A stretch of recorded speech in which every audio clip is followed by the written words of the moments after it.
মুক্তি পেতে গেলে আপনি ত্রিফলা ব্যবহার করবেন। আয়ুর্বেদ ভাষায় বলে ত্রিফলা। এই ত্রিফলা কাকে বলে? তিনটি ফলের একত্রিত নাম হচ্ছে ত্রিফলা। সেই ত্রিফলার মধ্যে আপনি তিনটি ফল কি কি পাবেন? আমলকি পাবেন, হরিতকি পাবেন, বহেড়া পাবেন। এই তিনটি ফলের একত্রিত নাম হচ্ছে ত্রিফলা।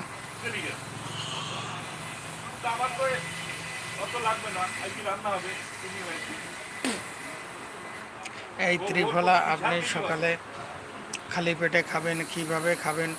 10 গ্রাম পরিমাণে আপনি ত্রিফলা নেবেন, অর্থাৎ 10 গ্রাম নেবেন আমলকি, 10 গ্রাম নেবেন বহেড়া, 10 গ্রাম নেবেন হরিতকি, এই 30 গ্রাম 1 গ্লাস ঠান্ডা জলে রাতের দিকে ভিজিয়ে রাখবেন।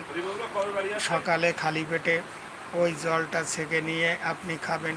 দেখবেন কয়েকদিনের মধ্যেই আপনার অম্বল, গ্যাস, গলা, বুক জ্বালা, পেট ফাঁপা, বদহজমের থেকে আপনি মুক্তি পাচ্ছেন। তাই কথায় বলে, যেখানে